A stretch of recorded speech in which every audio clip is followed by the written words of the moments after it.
Aleluia. Aleluia. Aleluia.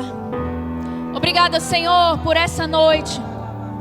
Obrigada porque verdadeiramente não sairemos daqui iguais a entramos. Obrigada porque conforme cantamos, a Tua palavra habita, opera, se move nas nossas vidas. Ela verdadeiramente nos levanta por dentro. E nessa noite nós queremos ser levantados pela Tua palavra, instruídos pela Tua palavra. Nós desejamos ardentemente, Senhor, que a Tua palavra faça a diferença nas nossas vidas nessa noite. E nós abrimos o nosso coração como uma terra fértil ao Senhor, como uma boa terra, para que a Tua palavra caia de verdade nos nossos corações. Nós não queremos estar aqui nessa noite para cumprir tabela. Não queremos estar aqui para que o pastor veja que nós viemos. Nós queremos estar aqui pela Tua presença, Senhor. A Tua presença que habita, que opera, que se move.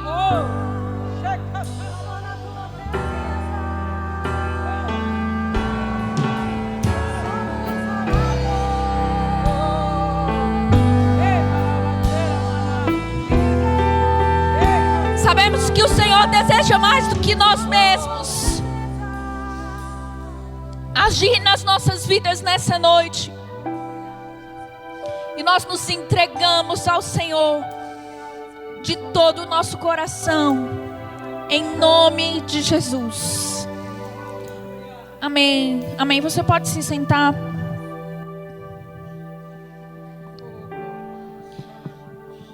Obrigada, meninos. Você fica aí, Ismael. Sabe, queridos, nós acabamos de cantar uma verdade tão poderosa. É que às vezes nós não estamos deixando essa verdade tão poderosa entrar de fato no nosso coração. Nós não estávamos aqui cantando uma música qualquer, nós estávamos cantando a palavra do Senhor. E essa palavra que diz que verdadeiramente a palavra do Senhor opera nas nossas vidas. Quero que você abra a sua Bíblia comigo em João, no capítulo 15. João capítulo 15. Creio que o Senhor quer nos ensinar algumas coisas nessa noite, para que nós possamos orar em cima do que nós vamos aprender. Nós estamos em um culto de oração. João capítulo 15, todos encontraram? Verso 7.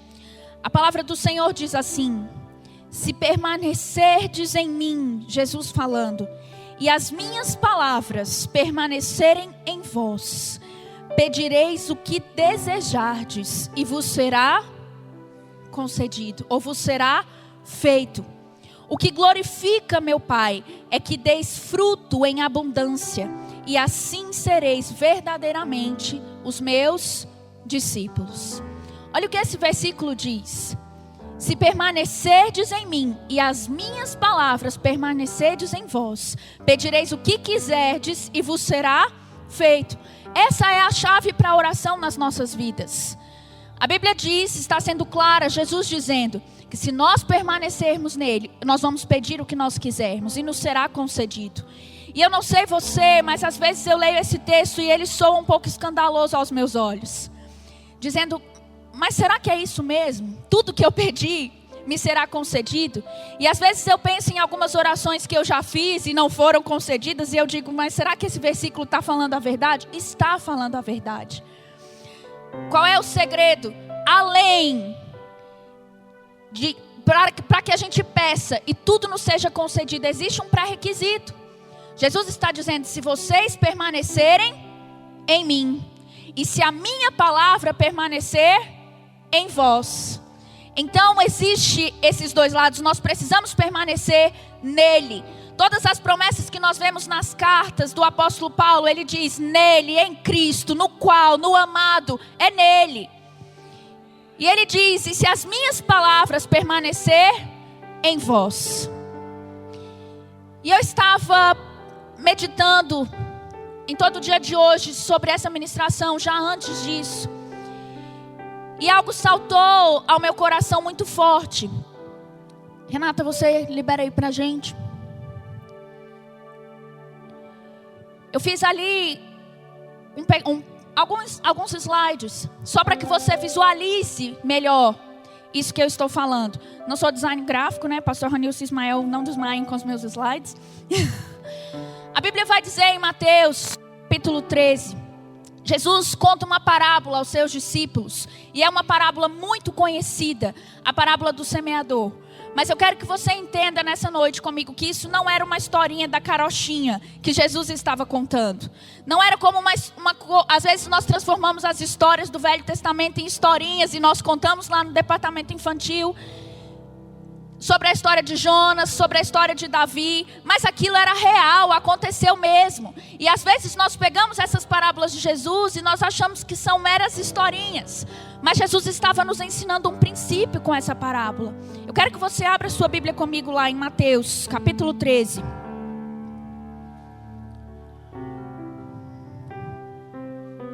Mateus, capítulo 13.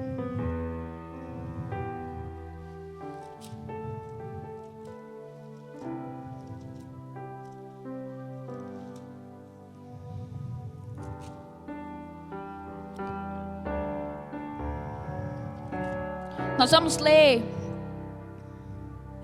a partir do versículo 3. Mateus capítulo 13, verso 3. Diz assim: E falou-lhe de muitas coisas por parábolas, dizendo: Eis que o semeador saiu a semear. E quando semeava, uma parte da semente caiu à beira do caminho, e vieram as aves e comeram-na. E outra parte caiu em pedregais, onde não havia terra bastante. E logo nasceu, porque não tinha terra funda. Mas vindo o sol, queimou-se e secou-se, porque não tinha raiz. E outra caiu entre espinhos, e os espinhos cresceram e sufocaram-na. E outra caiu em boa terra, e deu fruto, um a 100, outro a 60, e outro a 30. Irmãos, é uma parábola muito conhecida, como eu disse. E aqui Jesus, ele anuncia essa parábola. Os discípulos perguntam para ele por que ele estava falando por parábolas. E ele explica por que os judeus não entendiam aquilo que ele dizia. E depois ele vem e explica para os discípulos o que aquela parábola significava. E eu quero que você veja ali comigo. A primeira semente, ela caiu à beira do caminho. E a palavra diz que as aves vieram e comeram. E por que ele usa essa ilustração dizendo que as aves vieram e comeram? Ele diz, Jesus mesmo explicando a parábola, versículos depois ele vai dizer o que isso significa. Eu não estou inventando. Ele diz, isso significa aquelas pessoas que ouvem a mensagem do reino, mas não entendem. E pensando sobre isso no contexto da nossa igreja específica, a nossa igreja Verbo da Vida, de Uberlândia. Existem pessoas que entram aqui e elas se escandalizam com o que nós pregamos, porque não entendem aquilo que nós dizemos. E algumas pessoas estão tentando entender racionalmente e não faz sentido mesmo. Aquilo que nós pregamos não faz sentido algum, racionalmente falando, mas está de acordo com o que a palavra de Deus diz. E a Bíblia vai dizer em 1 Coríntios, no capítulo 2, verso 14, diz: Ora, o homem natural não compreende as coisas do Espírito. Por quê? Porque lhe parecem loucura e não pode entendê-las, porque elas se discernem espiritualmente. Se nós ficarmos tentando entender aquilo que nós estamos pregando com a nossa mente, a gente não vai atingir os resultados. O maligno vem e rouba a semente que está sendo lançada. Irmãos, não faz sentido quando nós dizemos, você tem um diagnóstico do médico. Isso é a realidade, nós não estamos te ensinando a negar a realidade. Nós só estamos te ensinando que existe uma verdade acima de qualquer realidade, que é colocada diante dos nossos olhos. Nós não estamos te ensinando a negar que em algum momento falta pode vir, mas que existe provisão abundante para aqueles que amam ao Senhor. E as pessoas que querem entender isso com as suas mentes, elas vão ficar escandalizadas. Porque ouvem, mas não entendem. Porque essas coisas não são discernidas naturalmente. Elas são discernidas espiritualmente. E depois Jesus vai falar de uma semente que caiu no solo rochoso. E ele descreve dizendo que não havia muita terra. Era uma terra rasa. Então as sementes germinaram muito rápido. Mas veio o calor do sol e queimou. E ele diz, não tinham raízes profundas. E quando Jesus vai interpretar essa parábola para os discípulos, e ele vai descrever quem são essas pessoas, ele diz, são pessoas que elas recebem a palavra sem demora. Elas recebem com alegria. E nós vemos essas pessoas no culto. Nós anunciamos a palavra e elas ficam animadas, elas ficam alegres, porque essa palavra da fé é uma palavra que nos empolga, uma palavra que nos levanta, uma palavra que faz com que nós realmente venhamos a nos levantar por dentro. Mas Jesus está dizendo, existe um tipo de pessoa que o seu coração é um terreno rochoso. Elas recebem com alegria no primeiro momento, mas depois, quando os problemas e as perseguições vêm, elas não conseguem se manter. Sabe, irmãos, eu tenho conversado com muitas mulheres nesse tempo na igreja. Meu marido, pastor Fernando, conversado também com alguns homens. E nós temos visto muitas pessoas nessa situação. Pessoas que até recebem a palavra com alegria, elas até recebem com empolgação, mas não têm raiz profunda. E quando a perseguição vem, quando o problema vem, elas não conseguem fazer com que essa palavra dê fruto, com que essa palavra se manifeste verdadeiramente. Mas Jesus, ele já nos advertiu antecipadamente que perseguições e problemas viriam. Abre sua Bíblia comigo. Em João, no capítulo 16. João 16. Verso 33. A palavra do Senhor diz assim. Jesus, nos versículos anteriores, estava anunciando aos discípulos que ele iria morrer. Que estava chegando o momento dele morrer. Então, em João 16, 33, ele diz: tenho-vos dito isso, para que em mim tenhais paz. No mundo tereis aflições, mas tende bom ânimo. Eu venci o mundo. Jesus, ele nos disse antes que aflições, que perseguições viriam para as nossas vidas. Mas ele disse, tende bom ânimo. E quando ele vai falar dessa parábola para os seus discípulos, a descrição que ele dá é que assim que enfrentam problemas e perseguições, essas pessoas cedo desanimam, elas perdem o ânimo. E se nós perdermos o nosso ânimo, o nosso bom ânimo, nós não vamos conseguir resistir às perseguições. Nós não vamos conseguir resistir aos problemas que se levantam nas nossas vidas. É maravilhoso quando nós estamos no culto e nós ouvimos sobre fé e nós ficamos empolgados e vamos para casa animados. Mas essa mesma empolgação precisa se levantar dentro de nós no dia da adversidade. No dia em que o pastor não estiver lá para falar, no dia em que não tiver ninguém para impor as mãos sobre a nossa cabeça, nós precisamos nos lembrar que nós servimos a um Deus verdadeiro. Há uma palavra fiel, que não muda porque problema algum se levantou. Jesus também falando sobre as perseguições, ele diz em Mateus 5, bem-aventurados os perseguidos por causa da justiça, porque deles é o reino de Deus. Bem-aventurados serão vocês quando por minha causa os insultarem, perseguirem, levantarem todo tipo de calúnia contra vocês. Alegrem-se, regozijem-se, porque grande é a recompensa de vocês nos céus. Pois da mesma forma perseguiram os profetas que vieram antes de vocês. Ele já deixou tudo avisado. Ele disse, vai ter perseguição, vão existir problemas, mas tem de bom ânimo. Eu venci o mundo. Tem de bom ânimo. Essas circunstâncias são leves, momentâneas, passageiras. Elas não podem determinar todo o meu futuro. Mas como elas não vão determinar o meu futuro se eu não me entregar a elas? Se eu disser, não negar o que está acontecendo, se é realmente uma situação difícil se levantou, uma circunstância difícil se levantou, mas a palavra do Senhor diz que sobre o nome de Jesus está sobre todo nome, e todo nome na terra, nos céus, embaixo da terra estão sujeitos ao nome dele. E sabe, repetir essas coisas no culto às vezes é tão fácil. Mas no dia da perseguição, no dia da adversidade, nós temos que continuar mantendo o mesmo coração. E Jesus disse: vocês não são do mundo, é por isso que o mundo odeia vocês e persegue vocês. Se vocês fossem do mundo, ele não perseguiria, estaria tudo bem.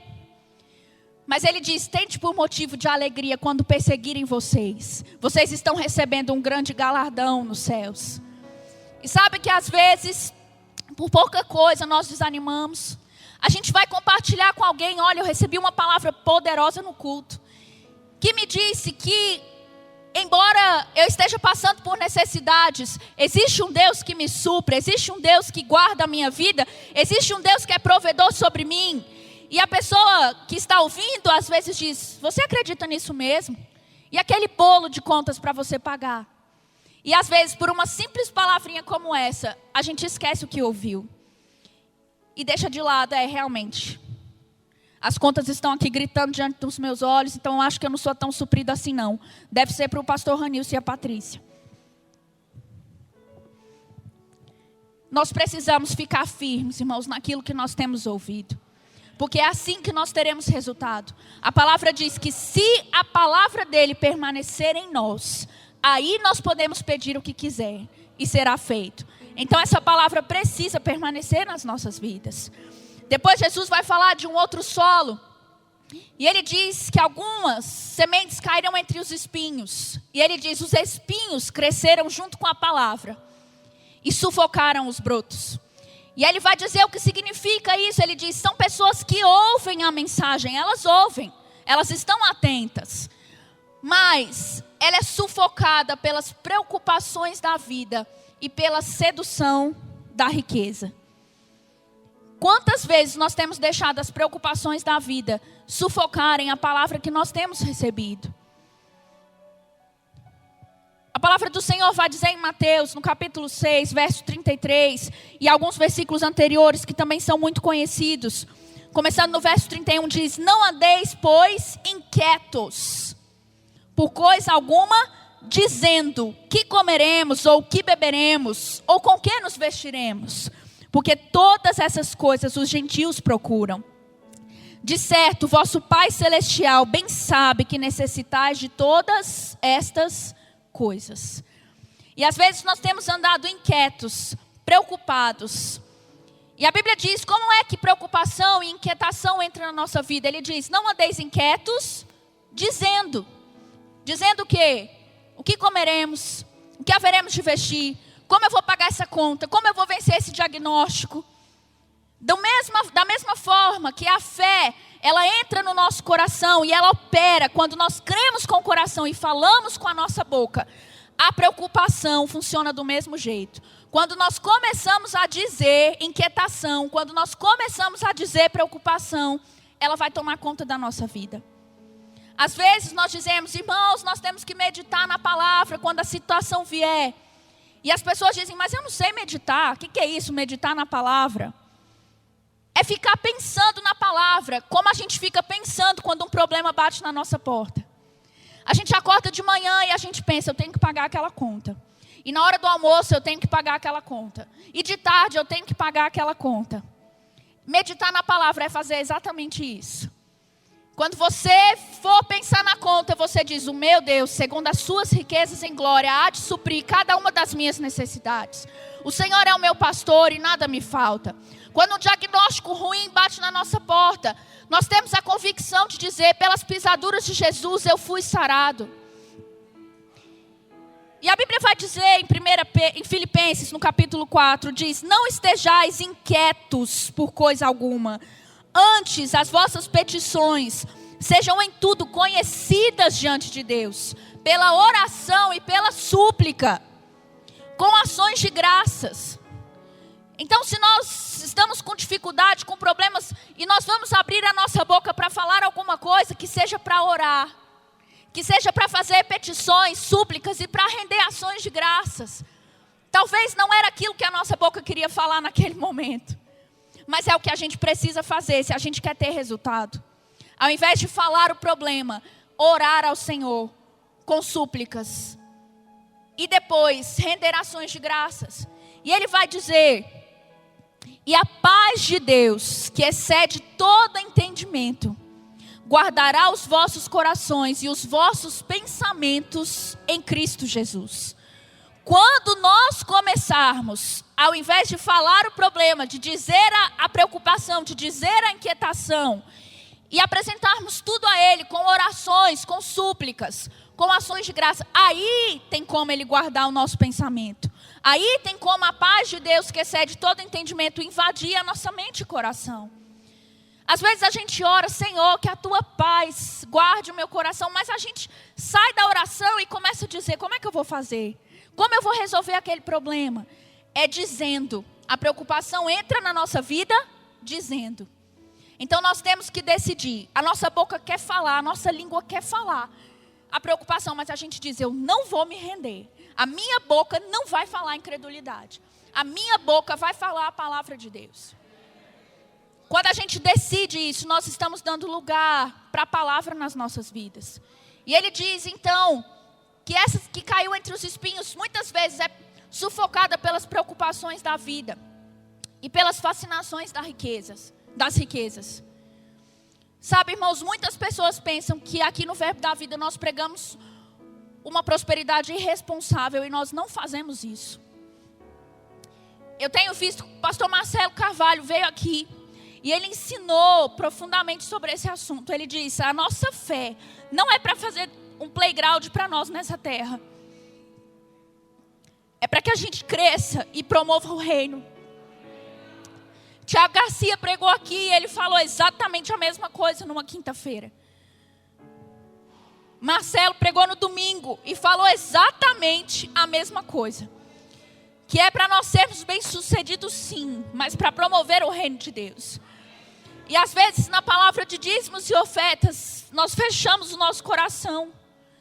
E nós dizemos, eles estão pregando uma prosperidade irresponsável e nós não estamos. E às vezes o nosso coração fica tão fechado para isso que uma pessoa dá um testemunho e a gente diz, só fala de dinheiro. As pessoas que mais têm testemunhos financeiros, irmãos, são as pessoas que mais doam para o reino. São as pessoas que quando se levanta uma oferta, são as primeiras a darem. Porque a Bíblia diz que no reino de Deus é dar e receber. E ali está dizendo que muitas vezes as fascinações da riqueza sufocam a palavra nas nossas vidas. E às vezes nós estamos aqui ensinando, irmãos, o princípio para prosperar é dar e receber. É trabalhar crendo que no que eu coloco as minhas mãos prospera. Mas é dar, é abençoar o reino, é abençoar as outras pessoas. E as pessoas ficam escandalizadas, mas vão trabalhar em 2, 3, 4 empregos para conseguirem dinheiro. Isso não é amor ao dinheiro. Deixam de vir para a igreja, deixam de vir ouvir a palavra. A Bíblia diz que não é o dinheiro o problema, é o amor ao dinheiro. E que é prova maior que você não está amando o dinheiro, é dar. É ofertar. É fazer aquilo que nós temos ensinado. Se nós não queremos deixar as preocupações da vida e as fascinações da riqueza roubarem o nosso coração. Porque a Bíblia vai dizer em Tiago que às vezes nós pedimos e não recebemos porque estamos pedindo com motivações egoístas. Para gastar só nos nossos próprios prazeres. Isso é amar a riqueza. Isso é orar o tempo todo só para nós. Senhor, abençoa a minha casa, o meu filho, o meu marido. Ora só aqui. Só pelo meu núcleo. Mas a Bíblia está dizendo que se as palavras dele permanecerem em nós, nós pediremos o que quisermos e será feito. Como a palavra de Deus permanece em nós? Quando alguém nos persegue e a gente decide não revidar. Como 1 Pedro disse. Pedro falando, ele diz que Jesus nos serviu como exemplo nisso. Quando ele era ultrajado, ele não revidava. Quando perseguiam ele, ele não abria sua boca. Mas ele entregava nas mãos de Deus, que é o seu juiz e que julga retamente. E às vezes as pessoas falam qualquer coisa contra nós e nós queremos justificar. Nós queremos brigar, nós queremos dizer, mas eu não levo desaforo para casa, sou crente, mas não sou bobo. O que a gente está fazendo com isso? não está fazendo a palavra de Deus permanecer em nós. E aí as nossas orações ficam comprometidas. Porque o pré-requisito para a minha oração ser atendida é a palavra do Senhor permanecer em mim. Abra a sua Bíblia comigo, em João, no capítulo 15. Por último, Jesus vai falar de uma semente que caiu num solo fértil. E ele diz, essa semente produziu uma colheita a 30, 60 e até 100 vezes maior. São pessoas que ouvem a mensagem e entendem o que Jesus está dizendo. E João, no capítulo 15, verso 4, Jesus disse, está em mim e eu em vós. Como a vara de si mesma não pode dar fruto, se não estiver na videira, assim também vós, se não estiverdes em mim. Eu sou a videira e vós as varas. Quem está em mim e eu nele, esse dá muito fruto, porque sem mim nada podeis fazer. Todos os textos que nós lemos, irmãos, está falando sobre isso, sobre dar fruto, sobre a semente que cai e dá um bom fruto. Ele vai dizer, na semente anterior que nós estávamos vendo, que quando nós deixamos a preocupação dominar e as fascinações da riqueza, a nossa semente se torna infrutífera. A nossa terra se torna infrutífera. Não é que a palavra de Deus é infrutífera. Algumas pessoas que nós conversamos, elas dizem, eu entendo o que vocês dizem, eu concordo. Na hora que a situação vem, eu acabo fazendo o contrário. Há poucos dias eu estava conversando com uma pessoa e ela me disse isso. Eu sei que eu tenho que falar fé, mas na hora que eu vejo, eu já falei o que eu não devia. O que é isso? A Bíblia diz que a boca fala aquilo que o coração está cheio. É que na verdade o coração não está tão cheio da palavra assim. E quando a situação vem, a gente não aguenta e solta a bobagem. Solta a incredulidade. Então nós precisamos, irmãos, deixar que o nosso coração seja verdadeiramente essa terra fértil. Essa terra que recebe a palavra de Deus e que se abre para essa palavra. E que quando os problemas, as dificuldades, as preocupações da vida vierem, nós não vamos deixar que a palavra seja sufocada. Mas nós vamos realmente dominar sobre os problemas como Deus disse que nós fizéssemos desde o início. E não é na nossa força. Jesus deixou bem claro aqui, sem mim nada podeis fazer. É com Ele, nós não estamos pregando uma autossuficiência. Não é eu faço, eu posso, eu aconteço. Não, é Jesus em mim. A palavra em mim. Jesus é a própria palavra.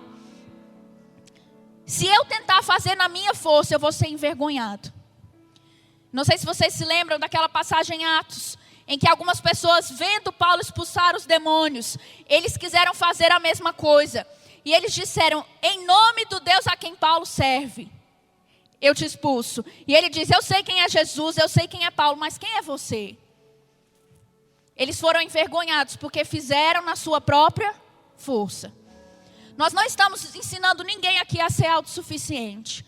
Nós não estamos ensinando ninguém a achar que pode fazer sozinho.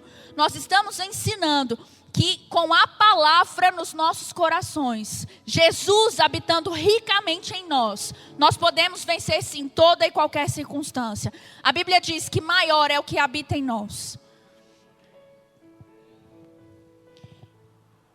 Não estamos pregando autossuficiência em relação a Deus, como se nós pudéssemos fazer as coisas sozinhos. Não estamos pregando isso em relação aos nossos irmãos. Quantas pessoas passando por dificuldade não têm coragem de pedir ajuda? Porque estão entendendo que a gente está pregando que se pedir ajuda é incrédulo, é fraco. Não é isso, irmãos. A Bíblia diz em Tiago que nós devemos confessar as nossas faltas uns aos outros. E devemos sim pedir ajuda quando a gente precisar. Quantas pessoas nós temos visto sucumbindo porque não tem coragem de pedir ajuda? Não estamos pregando autossuficiência. Nós estamos pregando a palavra de Deus. Eu quero que você fique de pé.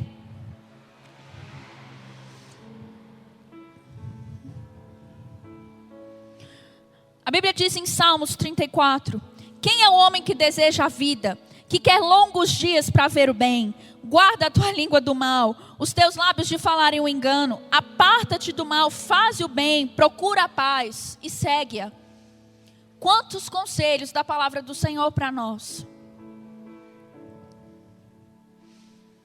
O maior inimigo da nossa oração é nós não deixarmos a palavra de Deus habitar ricamente em nós. Sem isso, as nossas orações não podem ser ouvidas. Outros inimigos, nós falamos, não perdoar. Quando alguém te perseguir, quando alguém te injuriar, falar mal de você, você precisa perdoar. Senão as suas orações também não são ouvidas. Nós lemos aqui em Salmos, ele diz, refreia a sua língua do mal.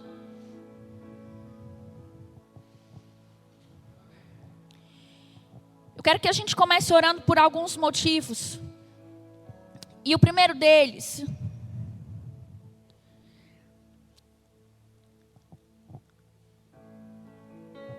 é para que nós venhamos a parar de dar ouvidos às perseguições. Aquilo que as pessoas têm dito. Irmãos, essa palavra é escandalosa aos olhos das pessoas mesmo. E elas vão dizer mesmo, isso funciona? Funciona, irmãos, e fica tranquilo, não tenta se justificar. Sabe uma coisa que eu tenho aprendido ao longo da minha vida é que contra fatos não há argumentos. Deixa as pessoas falarem o que quiserem. Quando elas começarem a ver o resultado. E não é para a gente dizer, tá vendo, eu disse que dava resultado e assumir uma postura arrogante, não. É dizer, vem que eu te ensino o caminho. Vem que eu vou te mostrar como foi que eu cheguei aqui. O que é isso? Amar as pessoas, praticar a palavra. Não é conquistar as coisas para mostrar para ninguém, não. Mas é ficar tranquilo. Eu vou permanecer na palavra. Deixe as pessoas falarem o que quiserem. E talvez nessa noite você precise liberar perdão sobre alguém. É a primeira coisa para suas orações serem ouvidas. E eu quero que você ore aí quietinho, no seu canto. Mas se fazendo bem sois afligidos e sofreis, isso é agradável a Deus, porque para isto sois chamados. Pois também Cristo padeceu por nós, deixando-nos o exemplo, para que sigais as suas pisaduras. O qual não cometeu pecado, nem na sua boca se achou engano. O qual quando injuriavam, não injuriava, e quando padecia, não ameaçava, mas entregava-se àquele que julga justamente. É isso que nós devemos fazer como cristãos. Quando a gente tenta resolver a situação sozinho, nós estamos dizendo, Deus, eu não preciso de você. Eu mesmo sou o meu juiz e o meu advogado, deixa que eu resolvo. Mas quando a gente diz, Senhor, eu entrego nas suas mãos. Porque eu sei que o Senhor julga retamente.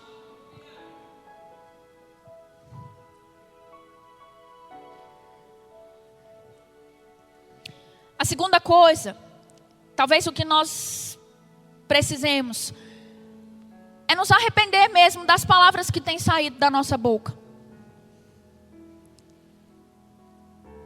Porque muitas vezes nós temos deixado mais a preocupação entrar, dizendo o que eu comerei, o que eu verei, o que eu vou vestir, como vai ser isso se meu emprego não é aquilo que eu esperava. Como essa promessa de Deus vai se cumprir na minha vida? E às vezes nós estamos gerando inquietação e preocupação para a nossa vida, dizendo.